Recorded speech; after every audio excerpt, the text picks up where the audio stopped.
संजय लीला भंसाली ने अपनी सीरीज हीरा मंडली का टीजर लॉन्च किया, लेकिन इस टीजर को देखकर एक चीज की कमी लगी, वह थी कोई भी पॉपुलर चेहरा ना होना। जी हाँ, कहने का मतलब ये है कि इस फिल्म में कोई भी ऐसी एक्ट्रेस नहीं है जो फेमस हो या फिर अभी भी चल रही हो, जैसे माधुरी दीक्षित, आलिया भट्ट या फिर कहे दीपिका पादुकोण। इनमें से कोई भी इस सीरीज में नहीं है।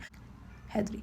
लेकिन यहाँ पर ऑडियंस को सिर्फ आदित्य राव हैदरी और सोनाक्षी सिन्हा को देखकर ही सेटिस्फाई होना पड़ा। और तो और संजय लीला भंसाली इस फिल्म में शबाना आजमी और मुमताज को भी लेने वाले थे, लेकिन अब ये दोनों एक्ट्रेस भी इस सीरीज का हिस्सा नहीं है और संजय लीला भंसाली ने इन दोनों के रोल्स को स्क्रिप्ट से ही हटा दिया है। इसका मतलब ये है कि ये दोनों अब इस शो का हिस्सा बन भी नहीं सकती हैं, इसलिए क्योंकि शायद संजय लीला भंसाली ने भाग लिया है कि हीरा मंडली की इस सीरीज में ऑडियंस को कोई तो पॉपुलर चेहरा मिस लग रहा है। और अब संजय लीला भंसाली हीरा मंडली में एक ऐसा चेहरा इस्तेमाल करने वाले हैं जिस पर दुनिया मरती है, जिसकी तो खुद बॉलीवुड इंडस्ट्री भी दीवानी है। यह आज भी इंडस्ट्री में राज करती है और अगर ये एक ठुमका लगा दे तो लोगों की निगाहें आज भी इन पर थम जाती है, और वो कोई और नहीं बल्कि बॉलीवुड की लेजेंडरी एक्ट्रेस रेखा है।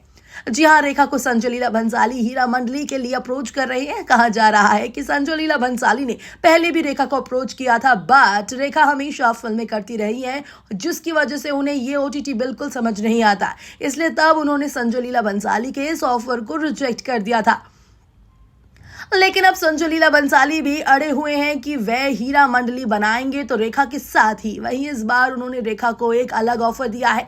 उन्होंने कहा है कि अगर वह पूरी सीरीज में काम नहीं करना चाहती तो कम से कम एक छोटा सा गेस्ट अपीयरेंस या फिर कम से कम एक गाना तो हीरा मंडली में कर ही दे, जिससे कि इस सीरीज को अच्छे दाम पर बेचा जा सके और इस सीरीज को अच्छी तरीके से प्रमोट भी किया जा सके। यही कारण है कि अब संजय लीला भंसाली अपनी इस डील को लेकर रेखा को पिच कर रही हैं, रेखा को कन्विंस कर रही हैं कि वह हीरा मंडली का हिस्सा बने। तो इसमें एक अच्छी खबर यह है कि रेखा भी संजय लीला भंसाली के इस ऑफर को कंसिडर कर रही हैं और तो और इस रोल को करने के लिए करीब करीब अपना मन भी बना सकती हैं। लेकिन अगर रेखा इस रोल को करती हैं तो एक बार फिर उमराव जान की यादें ताजा हो जाएंगी, जो कि हीरा मंडली के लिए एक बहुत ही अच्छी बात है।